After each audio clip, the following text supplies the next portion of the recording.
I started laughing in the middle of that song. The line about not getting picked for basketball.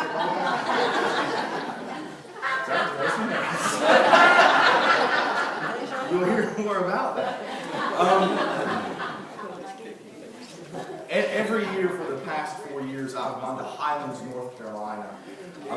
It is beautiful there. And in Highlands, I go to a retreat center called The Mountain.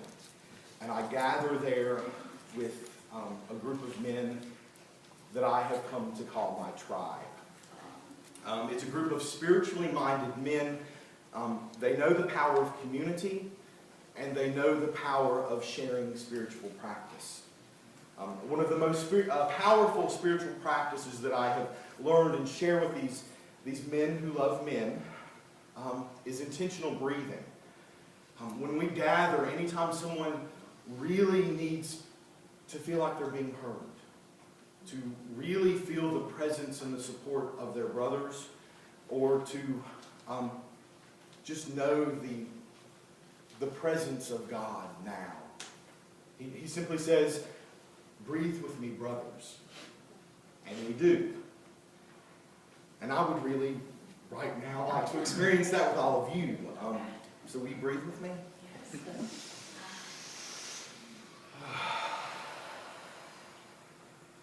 Do it one more time.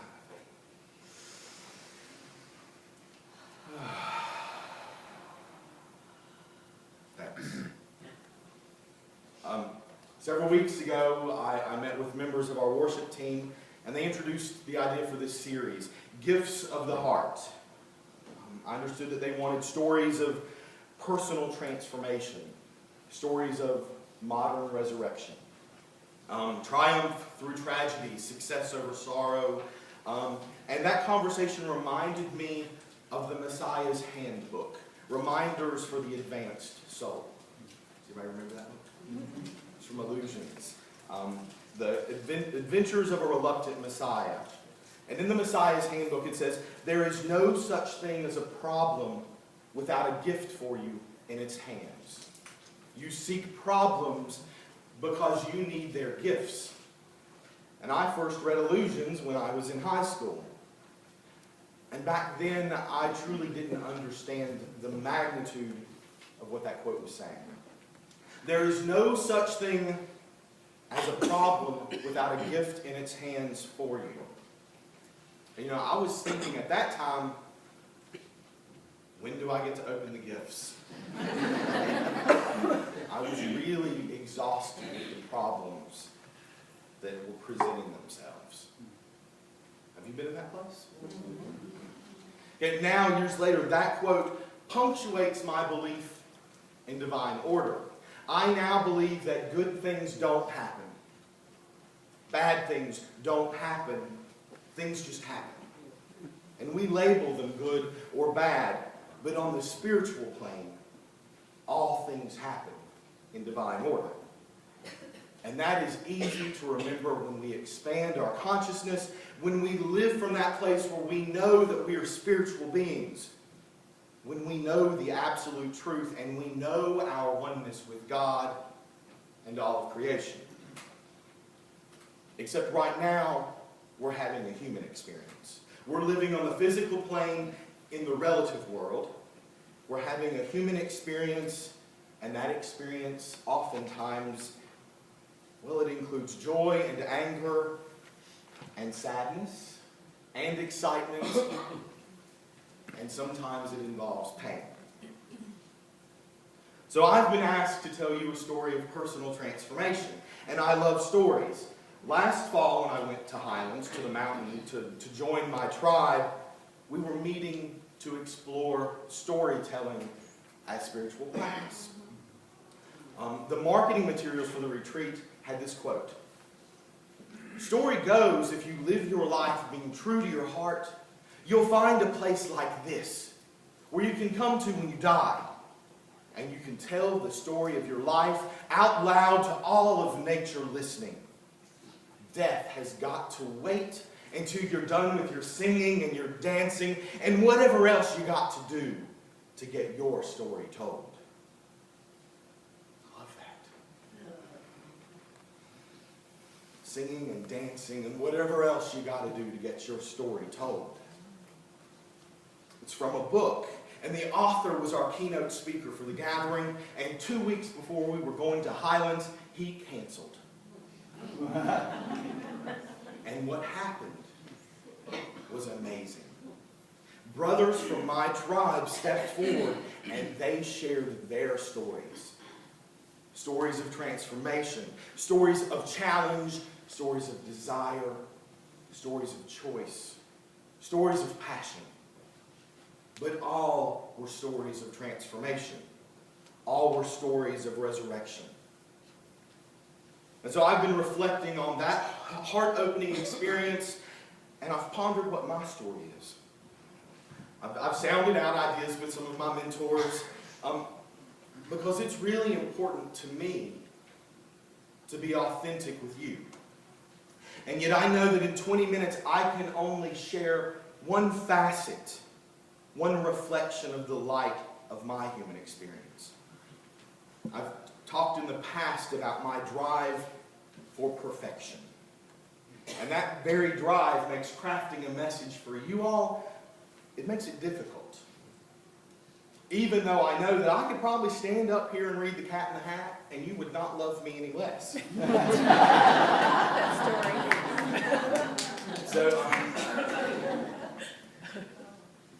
So what I'm prompted to share this morning with you is my story of shame. That does not sound very exciting, does it? Shame researcher Dr. Brene Brown calls shame a silent epidemic. We as a society are unable or unwilling to talk openly about shame and the ways that it affects us as individuals, as families, as communities, as a society. You know, my innate empathic ability tells me that this is an uncomfortable topic for some of you. My gut assures me that it's an uncomfortable topic for me. And my heart tells me that this is a safe place to talk about it. It's safe for me, and it's safe for you. And I think now, more than ever, we have to be willing to talk about shame. In Dr. Brown's book, I thought it was just me, but it isn't. She paints this picture that I can't say it any better. Like the growing epidemic of violence, for many, shame has strangely become both a form of self-protection and a popular source of entertainment. Name-calling and character assassination have replaced national discussions about religion, politics, and culture. We use shame as a tool to parent, teach, and discipline our children. Television shows promising cutthroat alliances, backstabbing, hostile confrontations, exclusion, and public humiliation consistently grapple for top ratings. At the same time, we use shame to defend and entertain ourselves. We struggle to understand why the world feels so scary. Why politics have turned into blood sport. Why children are suffering higher levels of stress and anxiety. Why popular culture appears to be sinking to all-time lows. And why a growing number of us feel alone and disconnected.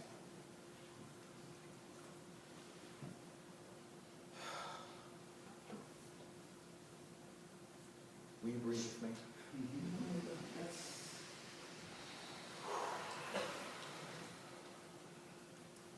Dr. Brown defines shame like this. Shame is the intensely painful feeling or experience of believing we are flawed and therefore unworthy of acceptance and belonging. Shame is the intensely painful feeling or experience of believing I am flawed. I am unworthy of acceptance. I do not belong. That resonates with me. My first conscious experience of shame ties directly to the story I told you a few weeks ago. and not too shabby. You may remember I told you that I wanted so badly to have handwriting like my father. He's an artist and a draftsman. It was beautiful, and I wanted to be good. And it turns out my dad and my mom were very proud of my hard work. And you know what? My handwriting is good. In fact, my handwriting is pretty. And this is what people have said to me all my life. You have pretty handwriting for a boy. You have pretty handwriting for a boy. For a boy. Somehow everyone had failed to mention to me the unwritten law that boys' penmanship should be illegible. It should be difficult to read, especially by my teachers. Okay, I have pretty handwriting. And when my handwriting got qualified for a boy, it was the tone more than the words for a boy. I felt flawed. I felt unworthy. And for years, I dwelled in the shame of that. I was proud of my beautiful handwriting and ashamed of that pride. My love of penmanship evolved into a love for the written word. I spent all of my free time reading because I avoided anything that involved me having to throw. Because you know what? I do not throw like a boy.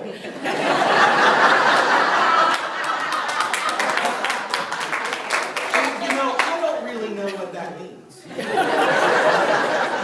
Because most of the girls in my life, I don't throw like them either.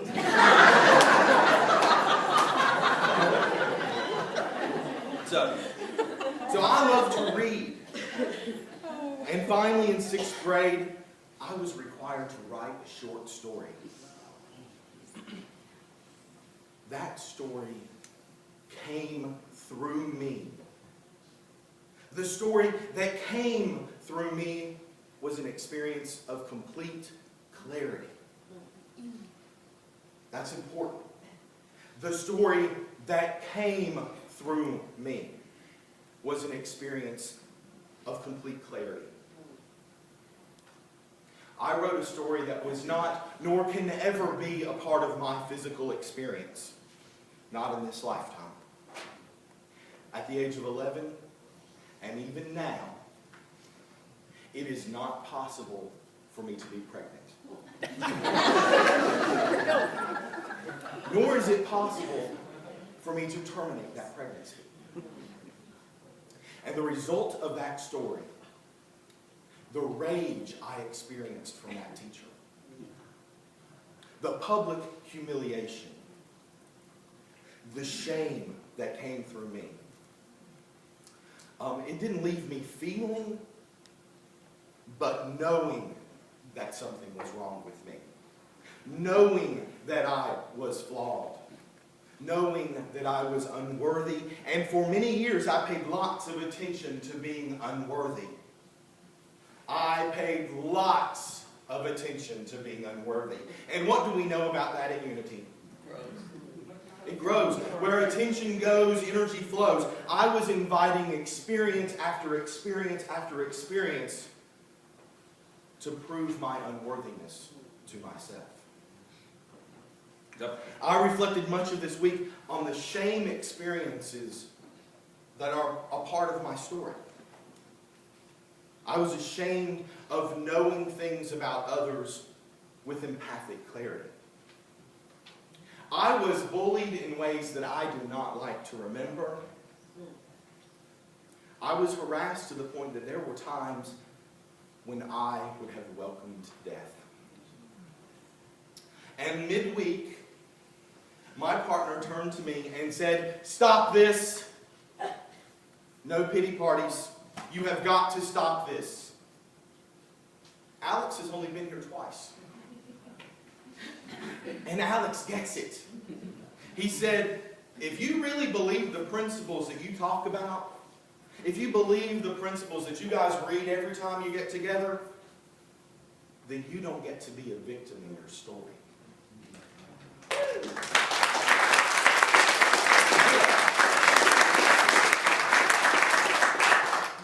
How infuriating is it? And he is, he's right. I believe in these spiritual laws. And if I believe in these spiritual laws, I have to believe I'm not a victim. Now, I didn't know I didn't know back then what I know now. I had never heard of the law of mind action. But you know what? Spiritual law is spiritual law, whether we are conscious of it or not. So, all this week I'm getting wrapped up in my experience of shame. And it was starting to feel good being a victim. You know that feeling?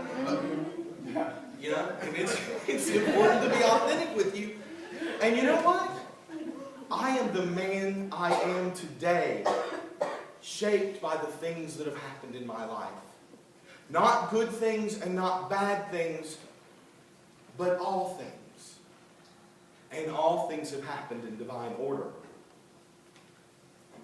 And what I learned this week is that a small seed of shame lingers inside me.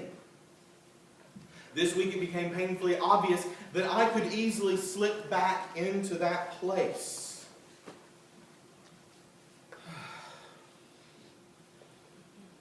Experiencing shame leads me to a place of paralysis. It leads me to behaviors that aren't aligned with my values. You know, shame is a judgment value. It's a value judgment about who we are. It's not about our behaviors. It's not the same as being embarrassed or feeling humiliated or even feeling guilty. When we shame ourselves, we use the power of affirmative prayer to devalue our divinity. Shame is when we use the power of the I am to negate our inherent creative ability. I am unworthy. I am a bad person. I am unlovable.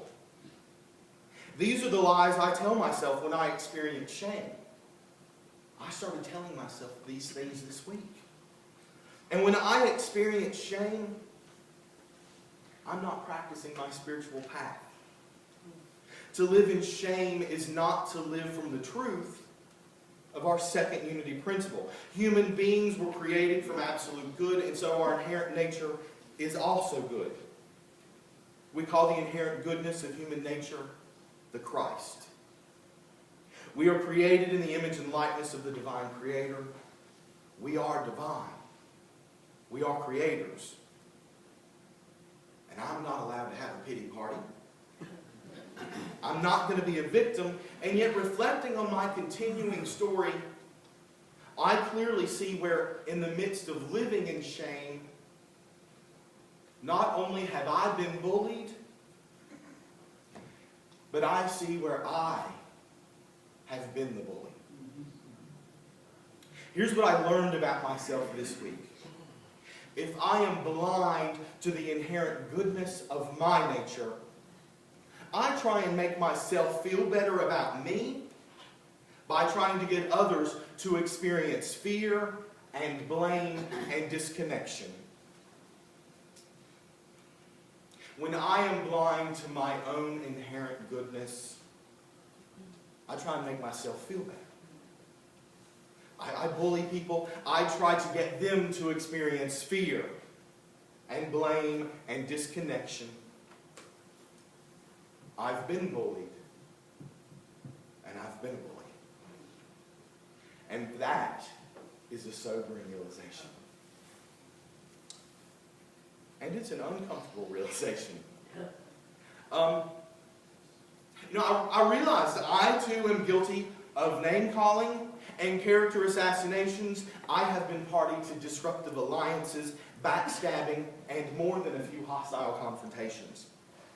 I have used shame to control and manipulate coworkers, friends, and family.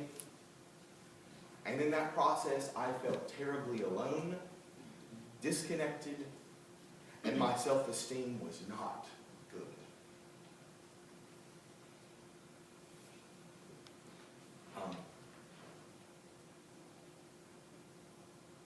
I'm going off of my notes for just a second. What I'm ashamed to say now, and ashamed not feeling that it's not about shame here, I'm making an admission because I want to change who I've been. I've experienced some of these things right here with this congregation. We're telling stories of resurrection. I'm stepping up to the plate. It's a painful realization to have about yourself.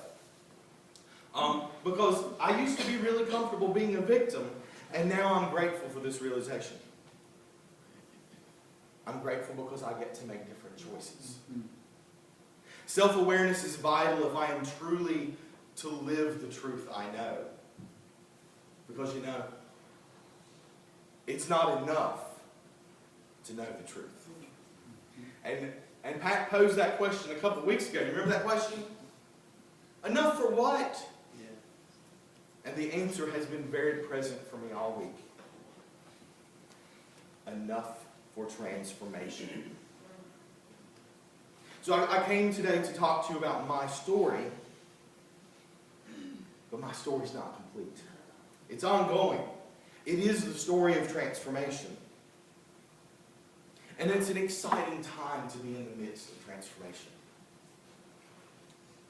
I'm making a conscious effort to uncover that place in me where shame is still hiding. And I will love that place. I will fill it with the light of my true essence, the light of our true essence. I will love myself and be so confident in the truth I live that even a bully cannot drive me to experience fear or blame or disconnection. And I will look first for the light in everyone I meet. Because when I can look at you and I can see the Christ, there's no way I can be a bully. So our musicians are going to come now and get us ready for meditation. And I have this request for you. You're going to be hearing lots of stories about transformation, about resurrection. And I want you to reflect on your story. And notice where you're getting stuck being a victim. Pay attention to that bully that lives inside you. And then answer these questions. What is the transformation you desire? And decide, are you ready to start writing a new story for yourself? I'm going to close this up with another quote. This is from a book called Animal Speaks. I would ask that you remember this one thing, said Badger. The stories people tell have a way of taking care of them. If stories come to you, care for them. And learn to give them away where they are needed. Sometimes a person needs a story more than food to stay alive. That's why we put stories in each other's memory. This is how people care for themselves. You take a breath.